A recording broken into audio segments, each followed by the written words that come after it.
Well, it was terrible. I kept reaching for her. I couldn't get to her. It was so real. Yeah, I know, baby. I know. It always seems real when it's happening, but the best thing to do really is just put that straight out of your mind, you know, just poof, it's gone. Remember, I always used to tell you that when you were a little baby. Little boy, you'd wake up all shook and scared from a bad dream, and I'd rock you just like this.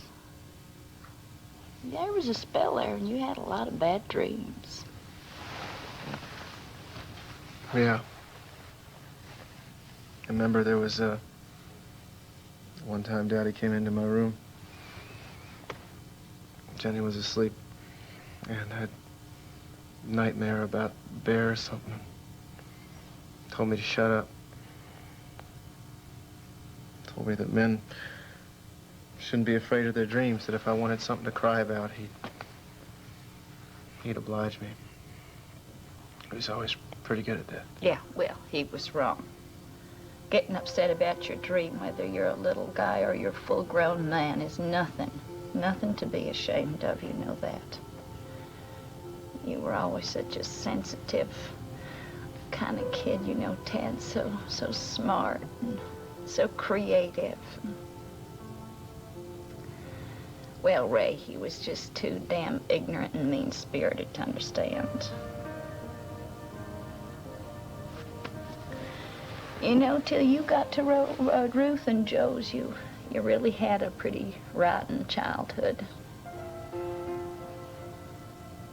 Just, if I hadn't been so weak, you know, just could have done more for you, made it a little easier for you or something, you know, that's all. That's true. You always did the best you could.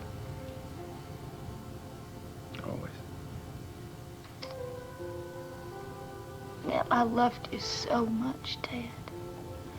And I did try, you know, I tried so hard to try to make things right or something for all of the evil things that Ray was always saying and doing. You know, he didn't pick on Jenny the way he picked on you. He was so cruel. And you were just so manly and brave the way you took it. You know, I think he was jealous of that. He was such a coward. Well, I only wish that I could have done more to help you, that's all, you know. You were great, Mama.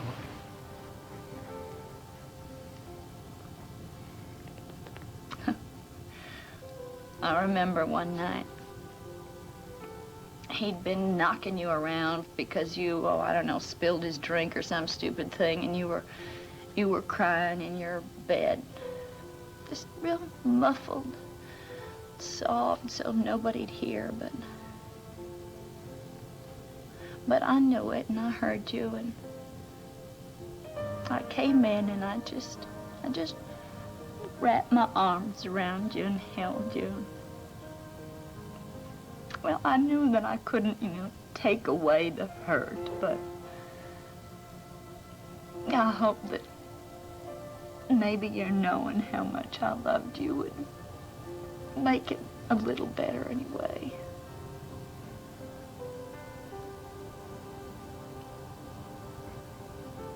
Always did. Oh, sweetheart. I've made so many mistakes. I won't even get standing room in heaven, but I still love you so much, son. Just as much as I did back then. And I still just want to be here for you, you know, I mean, so that I can just help make it a little better when you hurt, that's all.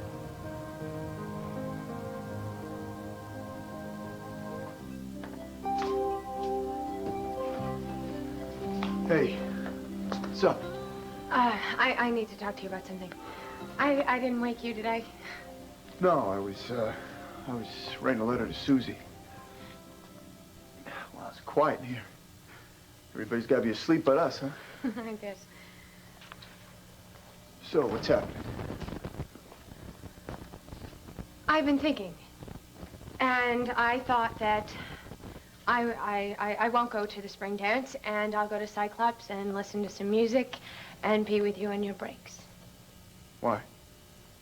Because the dance isn't going to be any fun without you. Yeah, well, it's not going to be fun hanging out at Cyclops with a bunch of high school kids. Come on, Lynn, go to the dance, be with your friends. It'll be great. Yeah, but you'll be there. There's something else. I want to. Look, I don't want to wreck the dance for you because I got to work, okay? Trask, look, I can live without a dance. I mean, if I didn't need the money, I'd go to Mr. Rockefeller and I'd say shove off, but... I know, but can't, you can't. You know?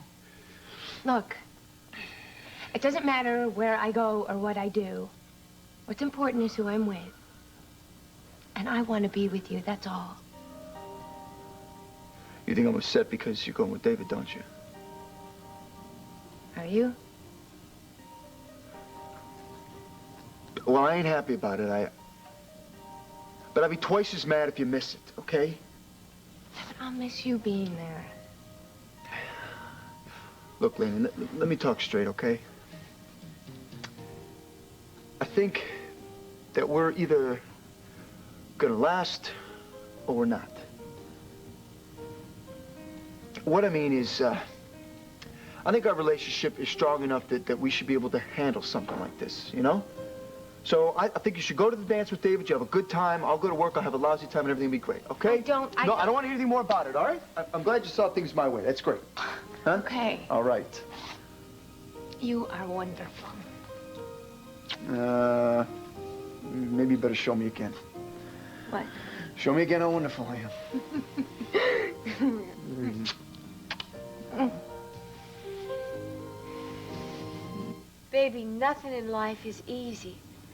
But if you decide on what you want and you work hard enough at it, and if you believe in yourself, it'll happen. Thank you. And I want you to remember one more thing. Elmo King is a horse's patoot. Okay, now, I want you to go off to bed and have sweet dreams. Promise me? I promise. I love you. Oh, I love you.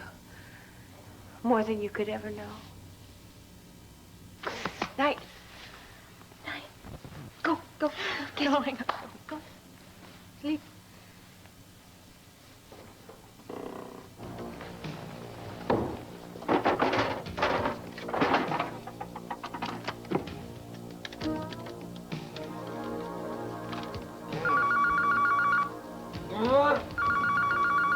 What? Oh!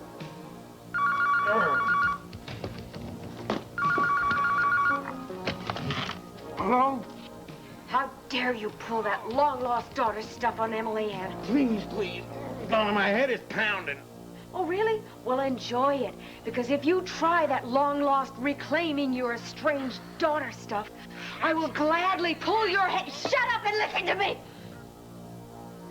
You are going to get yourself over here tomorrow morning, the minute Emily Ann leaves for school. Donna, I can't walk. Then crawl. Donna, my leg hurts. My ribs feel like yesterday's Blue Plate special. I was involved in an automobile accident. I tell you, it's terrible. I may be still invalidated by tomorrow. Oh, really? Well, I don't care if an 18-wheeler flattened you. You are going to get yourself over to this apartment first thing in the morning. Is that clear? Either by ambulance or by a hearse, I shall be there.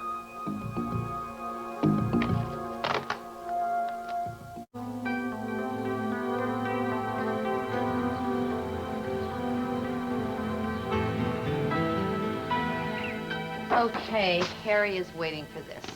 How late did you work last night? Oh, too late. Well, I wouldn't be you for anything. Come in. Morning. Oh, Ted, hi. You're right on time. Hi. You know Judy, I believe. I certainly do. For my girlfriend days in the mailroom. Nice to see you again. Welcome is right. It's going to be fun having you around. I hope so. Is that it? Yes, that's it. Tad will be out in a little while to get reacclimated. I'll be here. Good. See ya. Looking forward to it.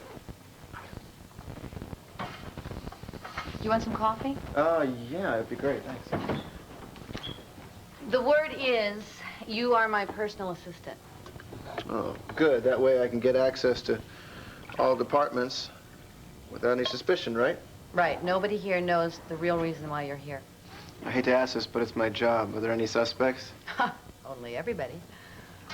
Morning, Brooke. Well, that is my favorite in-law. How are you, Palmer?